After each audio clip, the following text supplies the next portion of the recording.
So a lot of decision maths is done on what are called graphs. Now, these are not graphs in the traditional sense that you're used to in A-level maths. A graph in decision maths is basically a bunch of points and lines connecting these points. Something like the London Underground network is a good example of a real-life graph where your points are your stations and your kind of lines between them. Those are your arcs, what we're going to call. Okay. But all sorts of situations can be modelled, all sorts of real-life situations can be modelled using graphs. So computer networks and telephone networks and roads and phone lines and I said that already, and you know, pipes and things like that. All sorts of stuff can be modelled by these graphs. So definition of a graph in decision maths is a diagram consisting of we'll call these nodes, or sometimes we'll call them vertices, which are the points. And they might not be joined up, but usually they are joined up by what we call arcs, usually, or sometimes edges. And these are the lines showing them up. If these arcs have numbers on them, so they could be lengths or times or something like this, that it could be called a weighted graph or a network. If we just want a part of a graph, this is called a subgraph. So that might be if you just want one line off your underground map, that will be a subgraph. And if you've got arrows on them, we call it a directed graph or a digraph. So that might be like water flow through pipes that only goes one way, things like that. Okay. There's some examples here. This is a graph made up of points and lines between them. A subgraph could be any part of this, so I'll just pick some random bits. Okay, it doesn't have to all be joined up like that. Could be separate bits or anything like that. If we put numbers on these arcs, then that's a weighted graph, and if we put arrows on, it's a directed graph or digraph. We'll talk about the order or degree or valency of a node or a vertex, and this is the number of edges that meet at that node, that go into that node or come out of that node. And we'll talk about these either being odd or even degree. So for this example here, vertex J has 2 lines coming out of it, so that's got order 2 or valency 2. K has 2 lines coming out of it, so it's got order 2. L has just a single line, but M there are 4 lines coming out of it, and again N just has 1 line coming out. Now if we have a look at a few of these graphs here. So for this first one, we have 4 nodes. We also have 4 arcs in this case, although they don't have to be the same number. And the total order of these, so the top left one has order 2. This one down here has order 3. This one's order 2, and this one is order 1. So the total order of these, if we add these up, is 8. In graph B, we've got 4 nodes again. This time we've got 5 arcs. So we've got 3 in the triangle, that line there, and then that circle counts as 1, so that's 5 arcs. The total order of this, so this one has order 1, these 2 have order 2, and this one here has 5 lines going into it or coming out of it. So the total order is 10. Finally for this one, so it's a disconnected graph, which is fine. Doesn't have to be joined up. So this has 6 nodes in it. We've got 8 arcs. So we've got 4 for the square, then 2, and then 2 more. And the total order, so each of these nodes in this shape has order 3. Each of these here has order 2. So we've got a total order of 60. What you should notice is that the total order is always twice the number of arcs. And this is always true because each arc gets counted twice at each end of it. Because it's got a node at each end. This is known as Euler's handshaking lemma. So that says in any graph, the sum of the degrees or the total order will be precisely twice the number of arcs.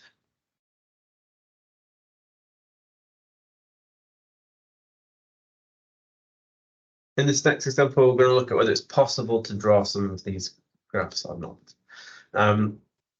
So in this first one, we've got 3 nodes of order 2 and one of order 4. There will be different ways that you can do this, but I'm going to draw them like this. So if I draw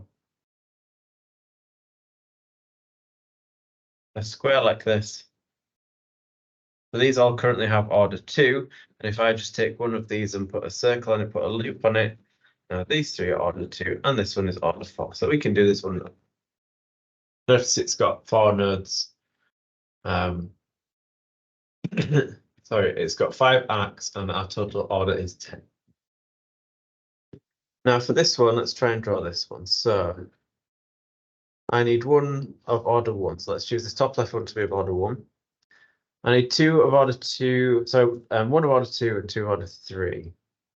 Let's make this an order 3 one because it's already connects up to 1. So it's order 3. Let's make one of these order 2 like this one here, but I can't now make this order 3 because I can't join it up to anything else because they're already what I want them to be. Can't join it up to themselves because it would add on an extra 2, so I can't draw this one. If you look at the total order of this, the total order is 9. It's impossible to have an odd total order because if that's twice the number of arcs, then it always has to be an even number. This one's impossible. As the total order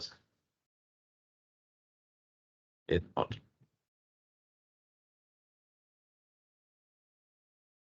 Let's check the total order of this C before we start drawing it. So if we add this up, it's got a total order of 8. So this one should be possible to do. Let's try and do this one. So we've got one of order 0.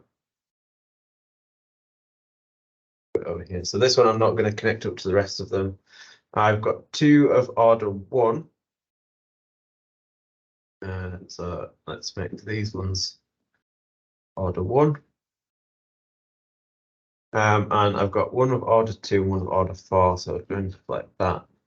If I put a loop on there, that'll make that one order 4. There are again different ways that you could do this, but this fits that. And it's fine because it's got an even total order.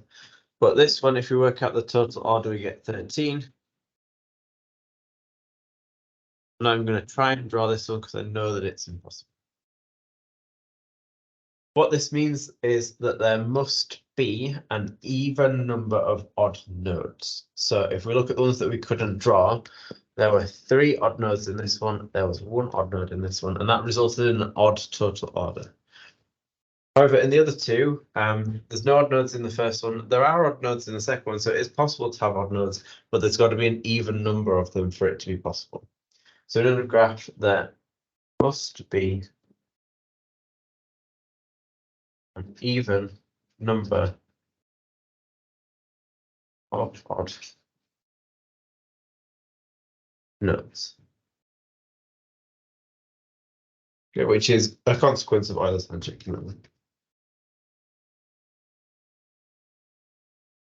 Now, there are some definitions that you need to know for decision math. In the back of your pack, there is a glossary. So this is from the specification. Now, this glossary contains all of the definitions that you may be asked to repeat in an exam. So if they asked you to define something, it will be something off this list. Okay, there's some things on here that we've already talked about, like in the previous pack, we talked about order and efficiency and things. We've talked about graphs and subgraphs and weighted graphs and networks and degree and valency. All of these definitions you need to know, and they could ask you about. There's some more down here that we're going to pop into the pack now, but there will be some other things that I mentioned in this pack that aren't on the glossary. Now, these are terms that you need to know, but they're not things that they can ask you to define. Okay, so if they're not in the glossary, you don't need to learn a definition. Okay.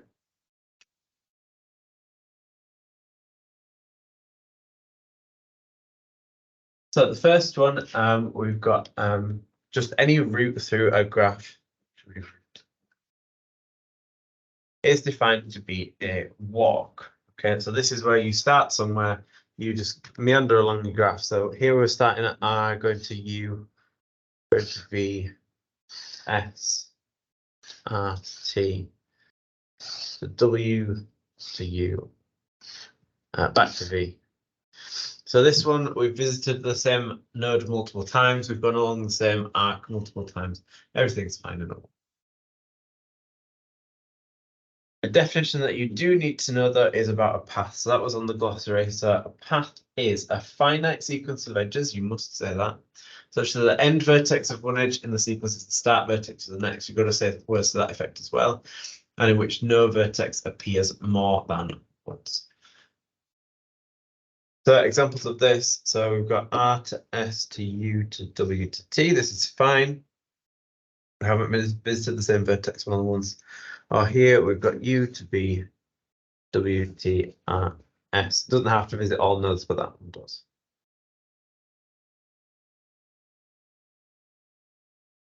Very similar to a path, but a trail. The difference is no edge is visited more than once. So you can go to the same node more than once. So for example, R, U, S, V, U, W. This is fine for a trail, even though it goes to U twice, whereas it's not fine for a path if it's in the same node more than once. Another definition on your glossary is of a cycle. And so the circuit is usually a cycle. It's a closed path where you go around your graph and you end up back where you started. So the example they've got here is R, U, V, W, T back to R. A special type of this is a Hamiltonian cycle, which goes through every vertex of a graph. So you've got R, S, U, V, W, T back to R.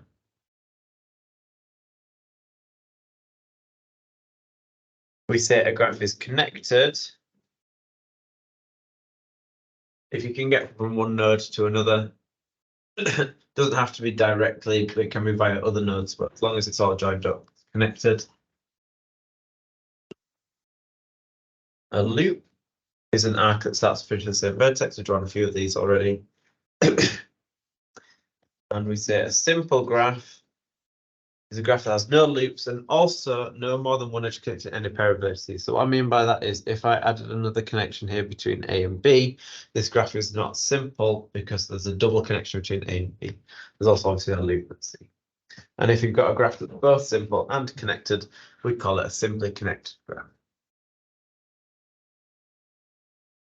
There are 4 graphs here. We're going to talk about whether they're simple or connected. So the first one is connected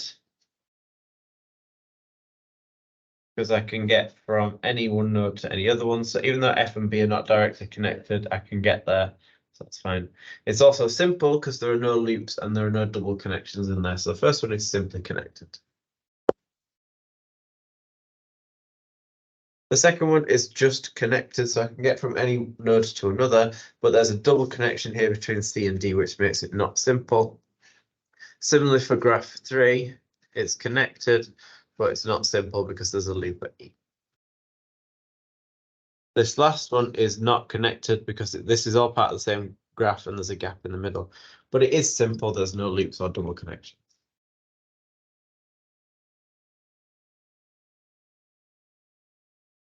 Hopefully fairly obviously in a connected graph, each node must have an order at least 1. It's all joined up.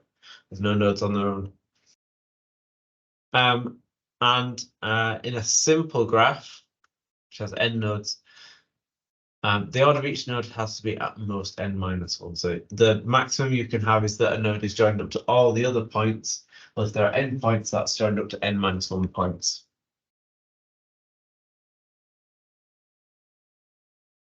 This example here says a graph has 6 vertices, 2 are of order 3, the other 4 are of order 4. Calculate the number of arcs. So by Euler's handshaking lemma, the total order is 3 plus 3 plus 4 plus 4 plus 4.